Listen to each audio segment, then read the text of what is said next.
बिहार के छोटे से गांव माधोपुर के बीचों बीच सदियों पुराने पीपल के पेड़ के नीचे सुरेश हर रोज अपना खस्ता हाल ठेला लगाता था। ठेले पर दो पुराने काले पड़ चुके पतीले रखे रहते, एक में पनियाई दाल और दूसरे में सूखे चावल।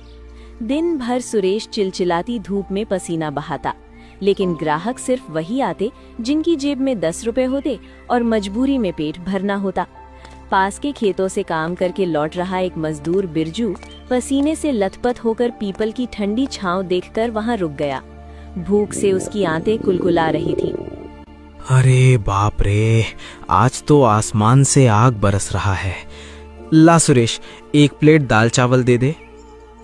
सुरेश जल्दी से थाली में दाल चावल सजा के बिरजू को दे देता है। अरे यार सुरेश, रोज रोज ये पीला पानी और सूखे चावल ही बेचता रहेगा। आदमी खाते खाते बीमार पड़ जाए। कुछ नया करने का मन नहीं करता तेरा? मन तो बहुत करता है बिरजू भाई, पर नया करने के लिए सिर्फ सोच जरूरी नहीं होती, उसके लिए पैसा और हिम्मत दोनों ही चाहिए होता है। वैसे सच सच बता, इस दाल चावल की कमाई से तेरा घर चल भी पा रहा है या बस यूं ही दिन बीत रहे हैं? क्या बताऊं भाई, कर्ज तो परछाई बन गया है। जो 2 पैसे कमाता हूं साहूकार ले जाता है। घर में बीवी बच्चों के लिए तो कुछ बचता ही नहीं। सुरेश, अरे सुनो, ये ठेला बदल डालो, कुछ नया सोचो, कुछ बड़ा सोचो, वरना इसी पीपल के पेड़ के नीचे दाल चावल बेचते बेचते जिंदगी की दलदल में फंस जाओगे। बिरजू तो चला गया, लेकिन उसकी बातें सुरेश के दिल में तीर की तरह चुभ गईं। वो देर तक खाली सड़क को यूं ही घूरता रहा, जैसे जवाब उसी सुनसान रास्ते पर बिखरे पड़े हों। तभी दूर से गरीब, नहीं माँ, मुझे यहाँ का ये दाल चावल नहीं खाना। तो क्या खाएगा बाबू? इस ठेले पर तो बस यही मिलता है। मुझे बिहारी मटन चावल खाना है माँ। आज स्कूल में गोलू लाया था, एकदम मस्त महक रहा था। अरे मेरे लाल, यहाँ मटन चावल कहाँ मिलेगा बेटा? यहाँ तो बस सादा दाल चावल ही मिलता है, और अगर कहीं मिल भी जाए ना तो वो बहुत महंगा होगा। तो चल घर मेरे साथ, मैं तेरे लिए अपने हाथों से गरम गरम रोटी बना दूंगी। माँ बेटा भूखे ही वहाँ से चले गए। सुरेश सब देख रहा था। तभी उसी पल सुरेश के दिल में एक चिंगारी भड़क उठी। अगर मैं इसी ठेले पर ठेठ बिहारी मटन चावल बनाऊं तो दाल चावल की जगह कुछ अलग, कुछ बड़ा। राधिका सुनो, अगर हम कल से दाल चावल की जगह ठेठ बिहारी मटन चावल बनाए तो? क्या क्या बोल रहे हो जी? तो खाएंगे क्या? बच्चे भूखे मर जाएंगे। नहीं मरेंगे। आज मैंने एक बच्चे को मटन चावल के लिए तरसते देखा है। कल से उसी पतीले में ठेठ बिहारी मटन चावल बिकेगा।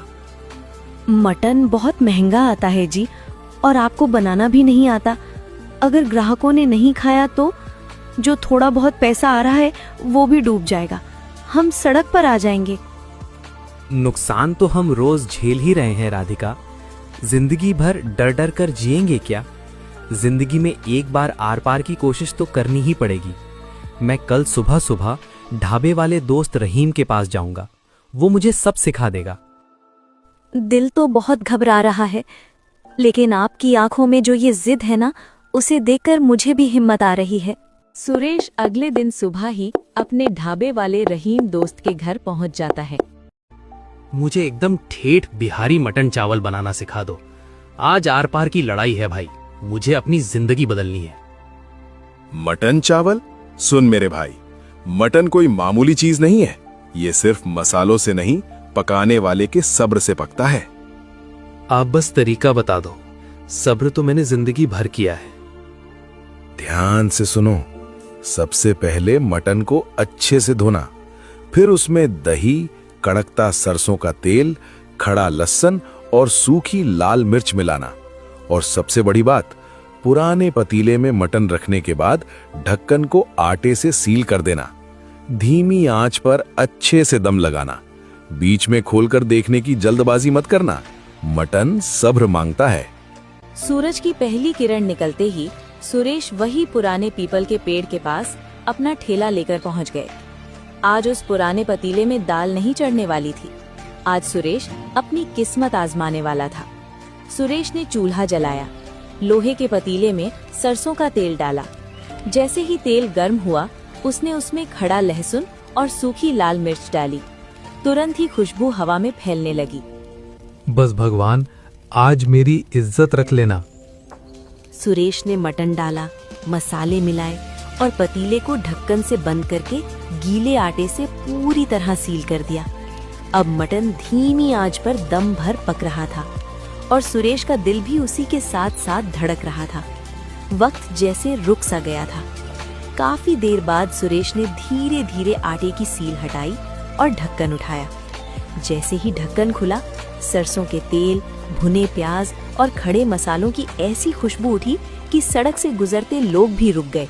तभी वही गरीब औरत अपने छोटे बच्चे के साथ वहां आ गई।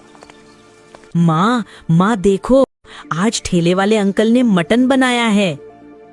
अरे, कल तो यहाँ दाल चावल मिल रहा था।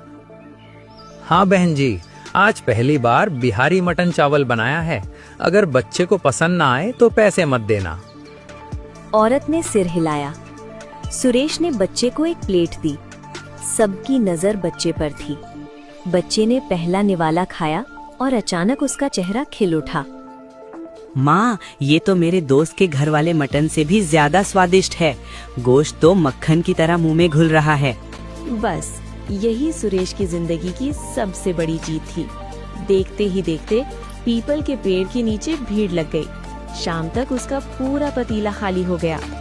सुरेश खुशी खुशी घर गया। आज तो आपकी चेहरे की चमक ही अलग है। लगता है ठेले पर आज खूब बिक्री हुई है। रहीम ने जो नुस्खा बताया था वो सच में जादू निकला।